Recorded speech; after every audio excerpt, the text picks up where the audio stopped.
Salam sejahtera untuk kita semua.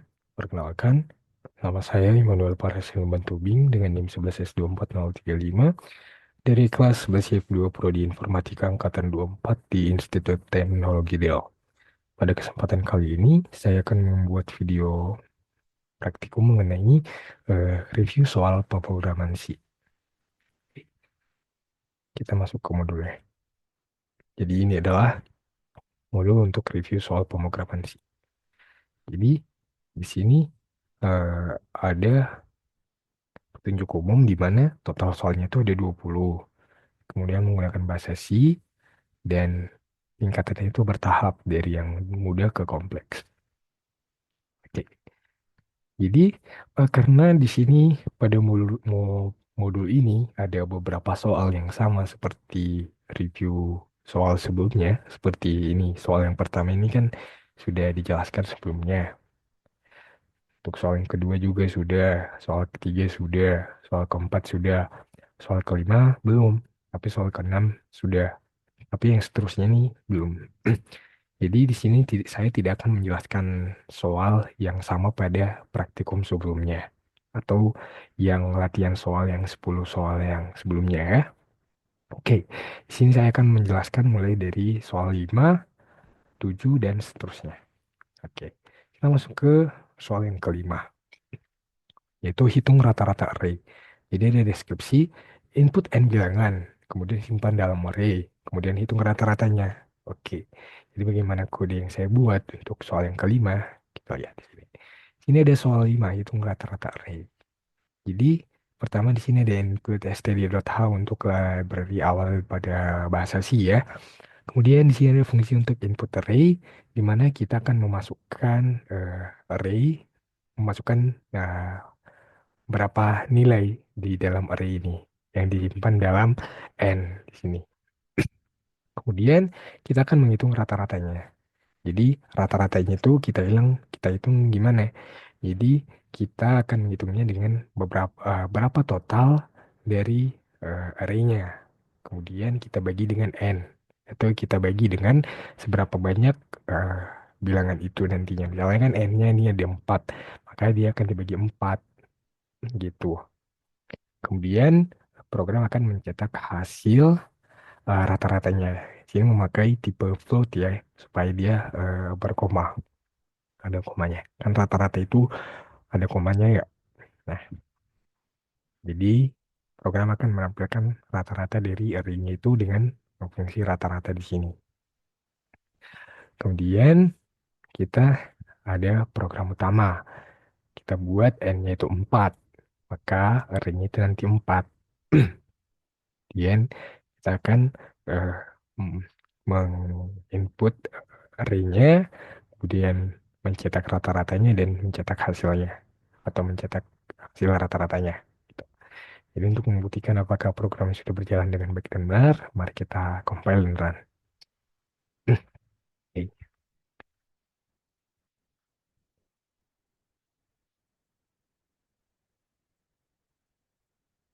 dengan berhasil, panggil, masukkan 4 nilai. Misalnya di sini ada 70, 80, 90, 100.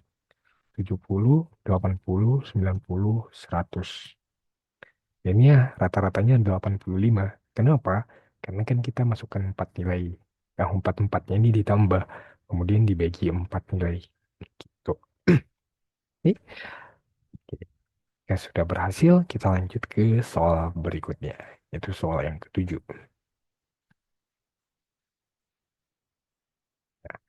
Ini dia soal yang ketujuh ya. Konversi nilai ke huruf.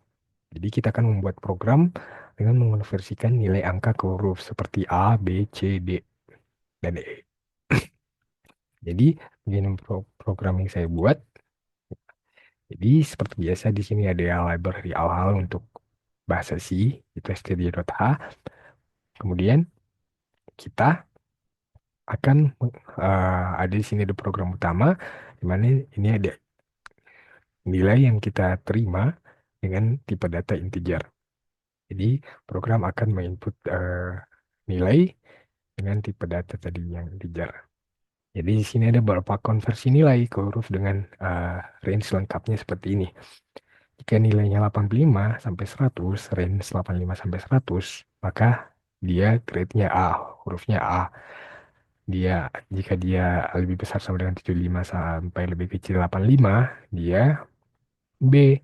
65 sampai 75 itu C, kemudian 50 sampai di bawah 65 itu D, kemudian dari 0 sampai di bawah 50 itu E. Jadi di luar dari ini semua, maka nilai tidak valid. Atau misalnya minus kan, kalau minus dia nilainya tidak valid. Atau kalau nilainya 101, maka nilai tidak valid gitu. Makanya di sini ada else. Oke, jadi kita lakukan compile dan run untuk membuktikan apakah program ini sudah berjalan dengan baik dan benar ya. Soal ketujuh, oh,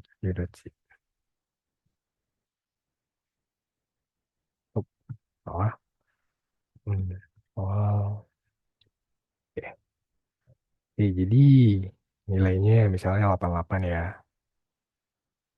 Nilai hurufnya itu A. Coba kalau kita buat dia minus misalnya. Minus 90. Nilai tidak valid karena minus kan. Atau misalnya 101. Misalnya 101. Jadi nilai tidak valid. Karena tadi kalau A itu kan sampai 100 doang. Gitu. Oke. Kita lanjut ke soal yang ke-8. Jadi soal yang ke-8 yaitu fungsi modular dengan header. Jadi kita akan pindahkan fungsi tambah, kurang, kali, bagi ke header file, ke file header matmod.h dan matmod.c. Oke, mari kita lihat. Saya akan menjelaskan dari matmod.h-nya dulu.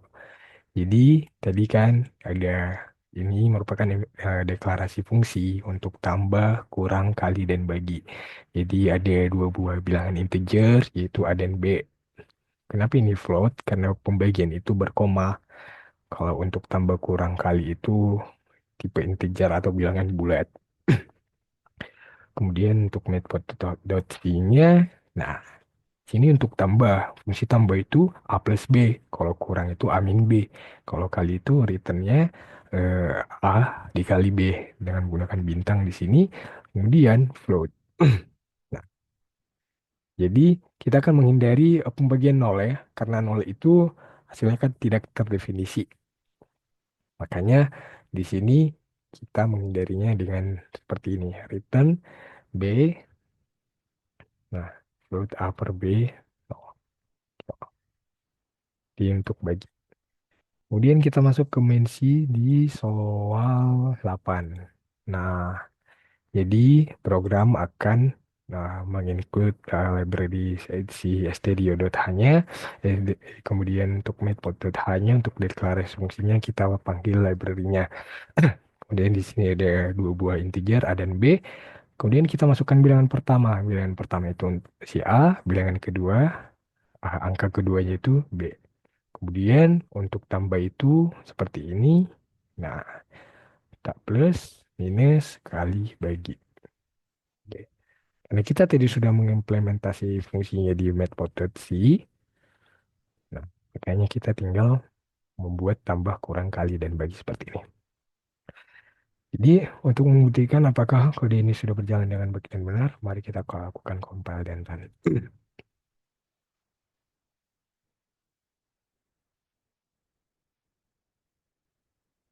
Oh ya, salah. Untuk perintahnya itu seperti ini ya. GCC eh, soal 8.c, matmod.c, kemudian min O, kemudian soal underscore 8. Nah, kemudian kita panggil si soal 8. Masukkan angka pertama. Misalnya angka pertamanya itu 10. Kemudian angka keduanya 5. Maka ini adalah operasinya.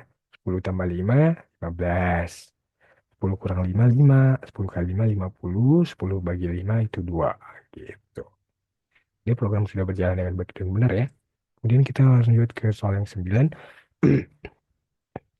Ya, soal yang 9 ini adalah eh, alokasi array dinamis. Jadi kita akan menginput n, alokasikan array dengan malloc, isi dengan angka kelipatan 5. Oke, kelipatan 5 ya. Oke. Jadi di sini ada include stdio dan stdlib. Kemudian di sini kita masukkan bilangan si n-nya. Kemudian kita alokasi array-nya dengan malloc di sini. Kemudian jika array sama dengan null, berarti memorinya nggak cukup. Makanya kita buat return 1 di sini. Kemudian for integer i sama dengan 0, i lebih kecil ni plus plus. Kemudian tadi kan dibilang kalau isi dari si array-nya itu kelipatan 5 kan. Makanya di sini i dikali 5. Kemudian kita akan mengisi array-nya dengan perintah printf isi array. Nah, jadi dia akan mengisi array-nya. Ini free array untuk membersihkan memorinya nanti. Oke, untuk membuktikannya, mari kita lakukan compile dan run. Soal yang ke-9 ya. Oke, sudah berhasil di compile. Misalnya n-nya 4. Nah, jadi serinya 0, 5, 10, 15. Kelipatan 5 ya. Ada 4 nih. Yang pertama 0, yang kedua 5, ketiga 10, dan yang keempat 15. Jadi program sudah berjalan dengan baik dan benar ya. Kita ke soal yang 10. Soal yang ke-10 itu gunakan real, realog untuk menambah ukuran array. Jadi kita akan menambahkan array dari 3 ke 5 elemen menggunakan realog. Oke. Jadi di sini kita membuat hmm, di sini stdio dan stdlibnya library. Kemudian kita buat pointer array, di mana kita alokasi awal untuk 3 elemennya itu dengan malloc 3 dikali size of integernya. Jadi kalau array-nya 0, berarti memori nggak cukup. Kemudian kita isi elemen awal, di mana dia lebih kecil dari 3 i plus plus. Kemudian i plus 1. Kemudian kita akan menambah ukuran array menjadi 5 elemen dengan realloc. Realloc. Jadi kita merealokasikan realloc array-nya dengan 5 dikali size of integernya. Kalau dia 0, berarti gagal menambahkan ukuran array. Kemudian sini isi 2 elemen tambahan dengan array 3 sama dengan 4, array 4 sama dengan 5. Kemudian kita akan menampilkan isi array-nya dengan perintah printf array for i sama dengan 0, i lebih kecil 5, i plus plus, array i-nya. Dan kita akan menampilkan si array-nya. Oke, untuk membuktikan program ini sudah berjalan dengan baik dan benar, mari kita lakukan compile dan run.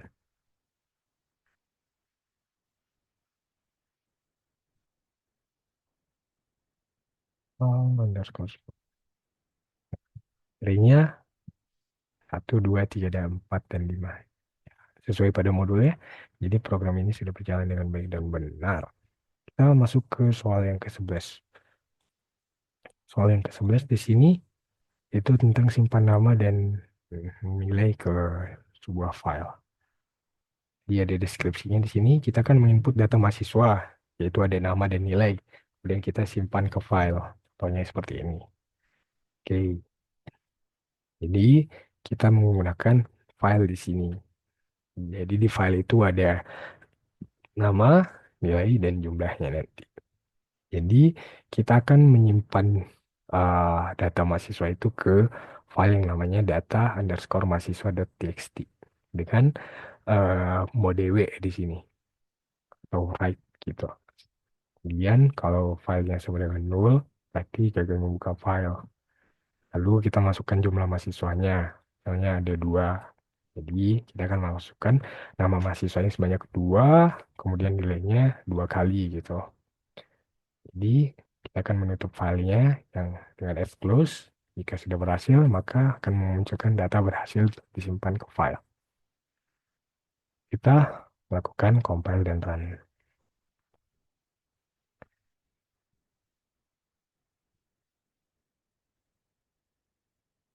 Iya. Ya kan jumlah mahasiswa misalnya dua, nama mahasiswanya si Doni ya, Doni, kemudian nilainya 80, kemudian ada si Rina 90. Nah, data berhasil disimpan ke file. Filenya apa? Filenya itu tadi si data underscore mahasiswa.txt. Kita lihat data.mahasiswa.txt-nya. Dan ya, dia berisi si Doni 80, si Rina 90. Atau kita coba lagi misalnya. Kita panggil lagi ya. Itu kan jumlah mahasiswa misalnya ada 3. Nah, saya ada Anu, nilainya 90. Terus ada ini, namanya nilainya 80. Terus ada si Aan, nah, 89. Nah, maka program akan menyimpan datanya itu ke file yang namanya data underscore mahasiswa. Gini, dia ada Anu, ini Aan gitu. Simpan tadi. Jadi program sudah berhasil untuk soal yang ke-11.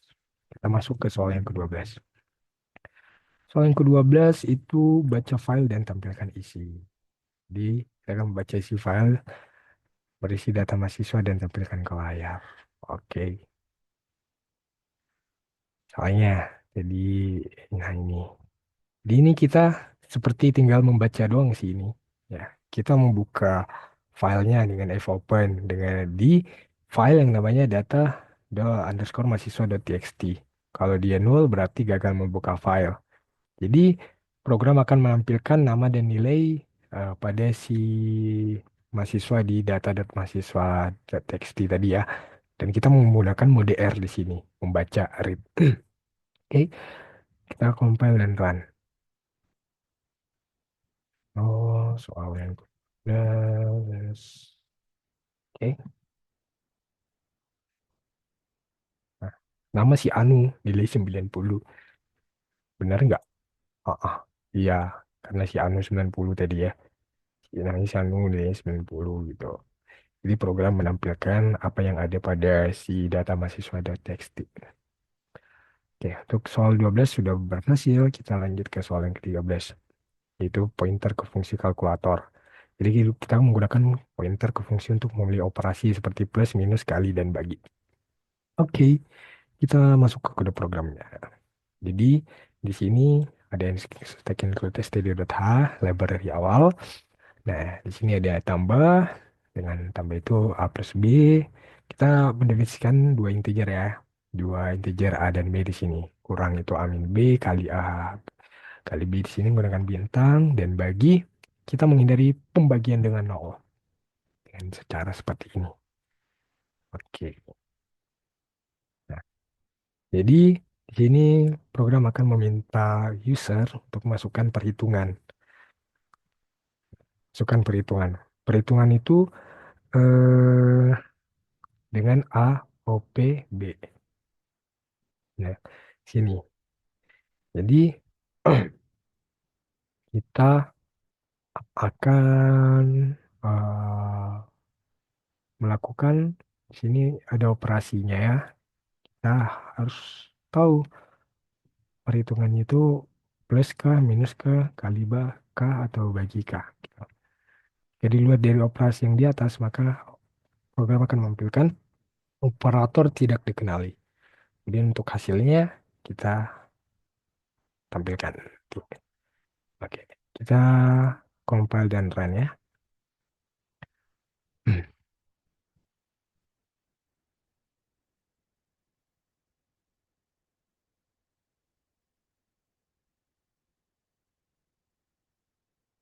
Dan perhitungan misalnya 3 ditambah 5.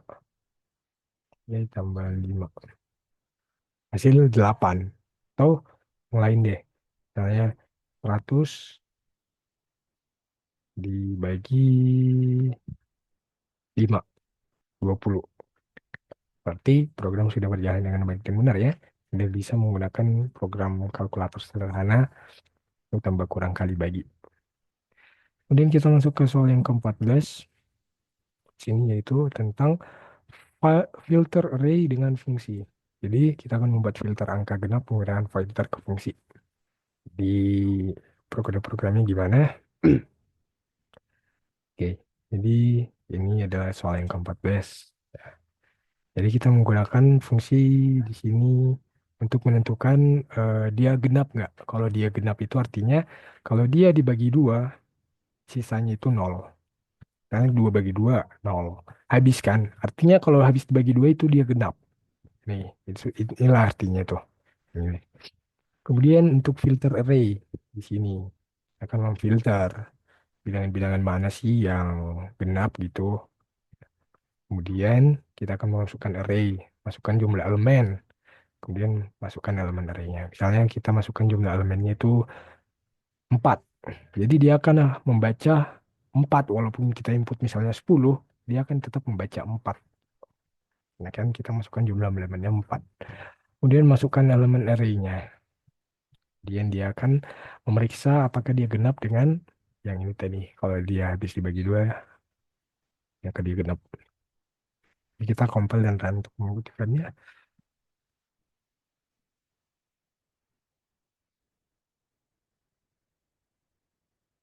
Oke, masukkan elemen misalnya 4. Kita masukkan elemen array-nya, misalnya 2, 4, 8, 7. Maka yang genap itu 2, 4, 8, benar. Itu adalah bilangan yang genap. Oke, jadi program sudah berjalan dengan baik dan benar. Kita harus lanjut ke soal yang ke-15. Soal yang ke-15 ini memilih aplikasi penilaian mahasiswa.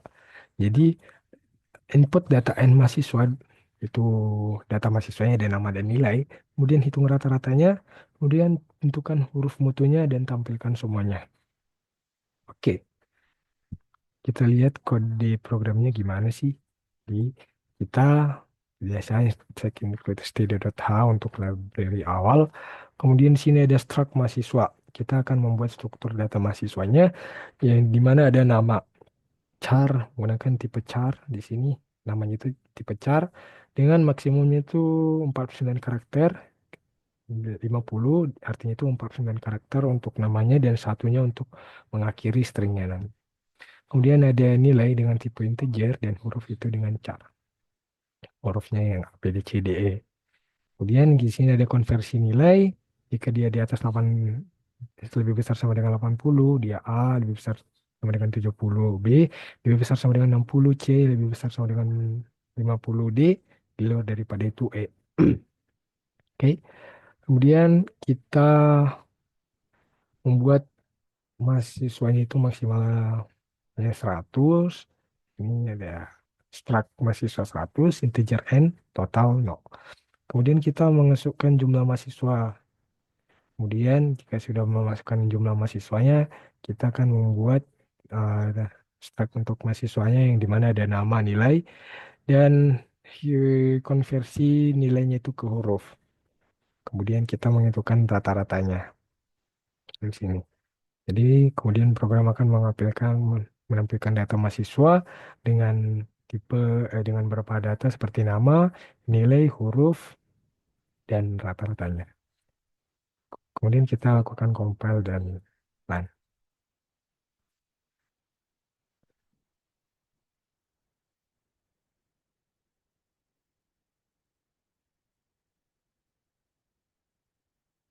Ini jumlah mahasiswa misalnya misalnya satu aja. Pokoknya si Nono nilainya 90. Jadi ada si Dono nilainya 90, rata-ratanya 90, karena nilainya cuma satu, kemudian dia A. Kenapa A? Karena 90 itu lebih besar sama dengan 80. Lebih besar dari 80 ya. Sini tadi. Jadi program sudah berjalan dengan baik dan benar. Kemudian kita soal 16. Soal yang ke-16 itu sistem kasir sederhana. Jadi kita akan menginput daftar barang dan harga, total belanja, diskon otomatis jika dia eh,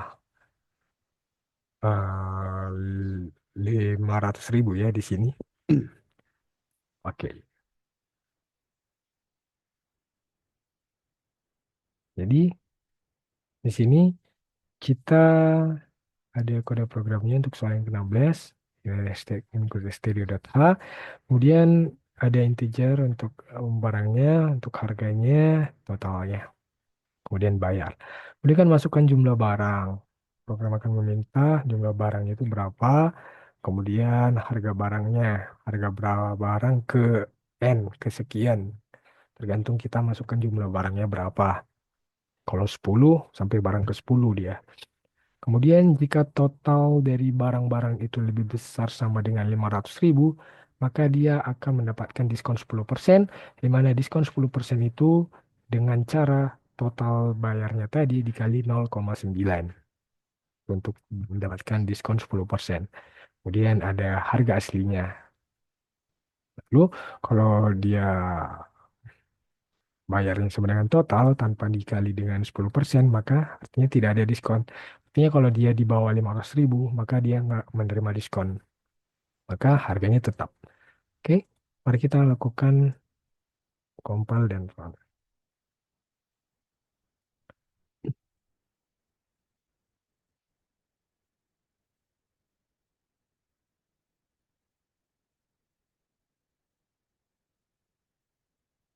Nah, ya, masukkan jumlah barang. Barangnya itu ada tiga.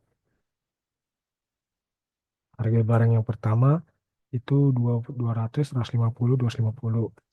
15. Oke. 200.000. Kemudian ada 150.000. Dan ada 250.000. Yeay. Diskonnya 10%. Nah, di total bayarnya jadi 540.000 gitu. Sesuai kan? Nah, diskonnya 10%, total bayarnya jadi 540.000 gitu. Oke, jadi program sudah berjalan dengan baik dan benar. Kita masuk ke soal yang ke-17.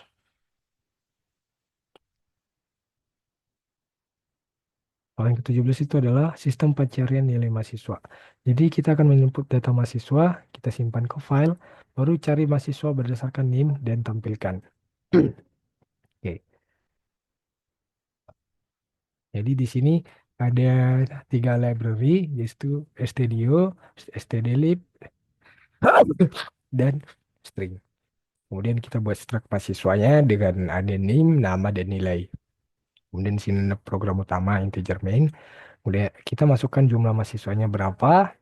Kemudian kita menyimpan struct mahasiswanya di file yang namanya mahasiswa.txt. Mahasiswa.txt yang ini ya. Kita menyimpan struct mahasiswanya di situ.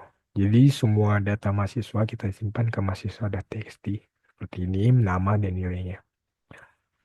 Kemudian kita akan mencari NIM si mahasiswa itu, mencari si mahasiswa berdasarkan NIM-nya. Lalu kita membuka file mahasiswa.txt, kemudian kita baca untuk mencari si mahasiswa berdasarkan NIM-nya. Gitu. Jadi data dengan NIM kesekian tidak ditemukan, itu artinya kalau NIM-nya itu nggak sesuai pada data yang di mahasiswa.txt. Gitu. Oke, kemudian mari kita lakukan compile dan run.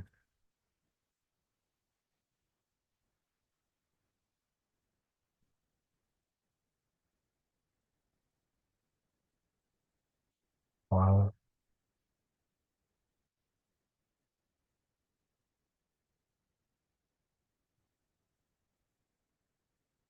dan jumlah mahasiswa, misalnya sini ada dua aja lah kita buat ya, dua. Data mahasiswa NIM-nya misalnya 10, 10, 10. Namanya Aan, nilainya 90. Kemudian ada mahasiswa kedua, NIM-nya 20, 20. Uun, namanya si Uun, nilainya 80. Kemudian kita akan mencari NIM-nya. Kita akan mencari NIM-nya, misalnya NIM-nya tadi si 20, 20, 20. Maka akan muncul si NIM 20, 20 itu tadi namanya siapa, si Uun, nilainya berapa, 80. Kita lihat di mahasiswa.txt-nya, siapa sih yang ada? Ya ada si Aan sama si Uun, NIM-nya sama nilainya gitu. Jadi program sudah berjalan dengan baik dan benar ya. Kita masuk ke soal yang ke-18. Itu statistik sensor dengan realog. Jadi kita akan menginput jumlah pengukuran, alokasi dinamis, hitung min, max, dan rata-rata. Oke, di sini ini adalah code untuk soal yang ke-18. Jadi stack encode stdio.h dan stdelete.h. Dimana di sini ada integer main dengan ada data di sini, ada n, ada min, max, dan sum atau rata-rata atau rata-ratanya ya. Kemudian kita masukkan jumlah datanya. Data biar tahu programnya itu hmm, cari data itu sampai ke berapa data yang ke berapa. Lalu kita di sini kan ingin mengalokasikan data-datanya dengan menggunakan malloc. Jadi jika alokasinya nol, maka alokasi awal gagal. Kemudian kita kan menginput datanya. Tadi kan masukkan jumlah data. Misalnya kita masukkan 5. Maka data ke beberapa, misalnya dari i+1. Jadi dia tambah-tambah satu sampai data kesekian gitu sesuai yang kita masukkan nanti. Kemudian kita menggunakan realloc di sini. Jadi dia nol, maka realokasi gagal. Kemudian kita mencari min max-nya. Di mana jika data i-nya itu lebih kecil min, maka dia min. Jika dia max, maka dia lebih besar. Kemudian sum-nya itu adalah pembagian atau rata-rata dari data yang kita masukkan nanti. Kemudian rata-ratanya itu kita menggunakan tipe data float, mana rata-rata itu adalah sum per n. Sum itu adalah pertambahan dari si datanya dibagi dengan n, berapa data dia. Kemudian kita menampilkan min, max, dan rata-rata ya. Oke, kita lakukan compile dan run.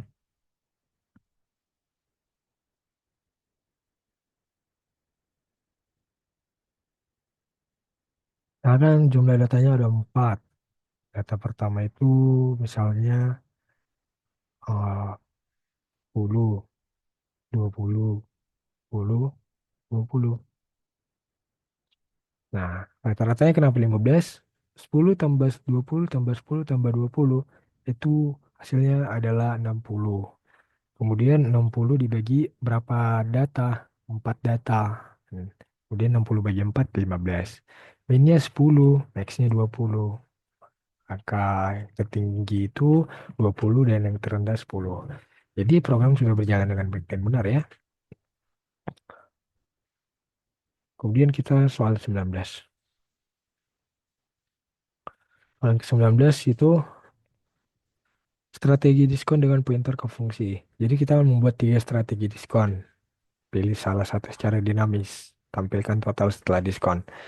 Jadi ada beberapa diskon di sini. Oke, di sini ada include studio.h. Kemudian di sini ada fungsi diskon 10%, di mana diskon 10% itu dengan caranya adalah total dikali dengan 0,9. Untuk diskon 15, kita menggunakan total dikali 0,85 dan untuk diskon yang 20% kita lakukan dengan total dikali 0,8. Kemudian program di sini ada integer main float, totalnya itu float di mana bilangan berkoma, kemudian pilihannya itu integer karena cuma ada 3 pilihan. Nah, kemudian di sini ada strateginya ada 3 kan, ada diskon 10, 15, dan 20. Kita misalnya kita lalu program akan meminta kita memasukkan total belanjaan kita. Nah, lalu kita memilih strategi diskonnya. Ada 3 pilihan. Untuk kalau yang pertama itu diskon 10, yang kedua itu diskon 15, yang ketiga diskon 20. Jika di luar daripada 1 dan 3 ini, maka pilihan tidak valid. Kemudian untuk pembayaran aslinya, float bayarnya itu strategi pilihan keberapa dikurang satu kemudian ditotalkan. Oke, mari kita lakukan compile dan run untuk membuktikannya.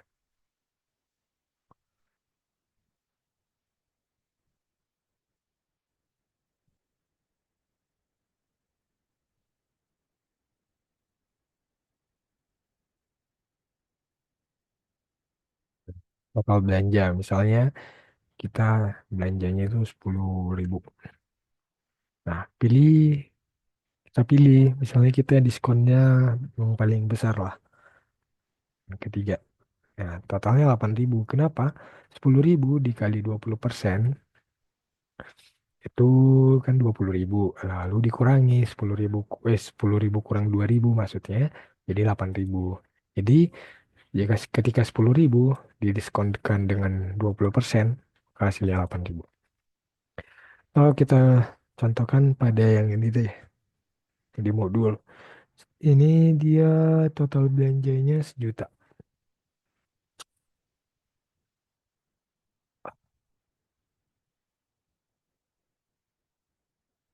Kemudian diskonnya itu dia pilih diskon 15%, berarti yang kedua. Maka totalnya bayarnya itu 850.000. Jadi program sudah berjalan dengan baik dan benar ya.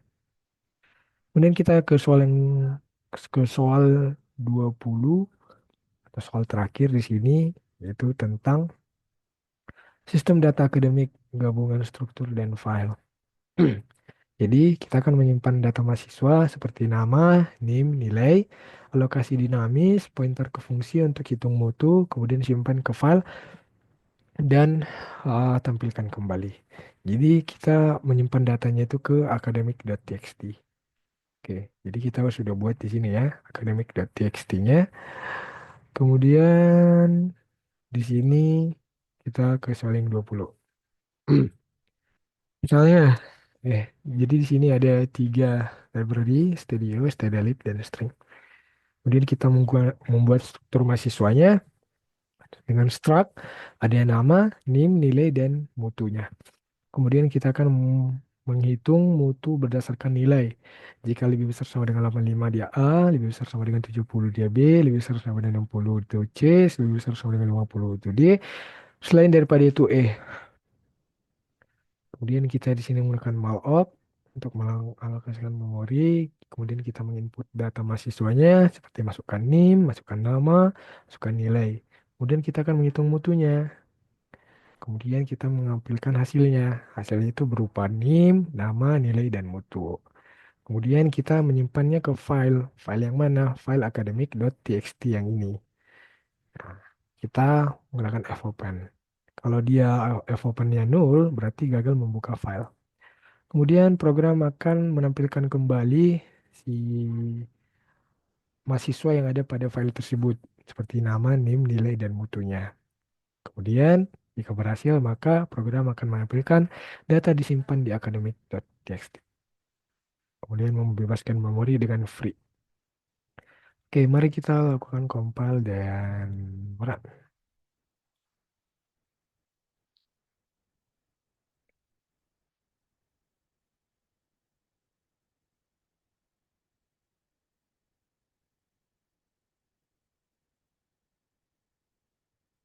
Silakan masukkan NIM-nya, NIM saya misalnya 11.4.035, namanya Immanuel Parasian Lumban Obing, tekan nilai 90. Yeay. Jadi program akan menampilkan kembali mutunya. Misalnya nama saya Immanuel Parasian Bantobing, nilai 90.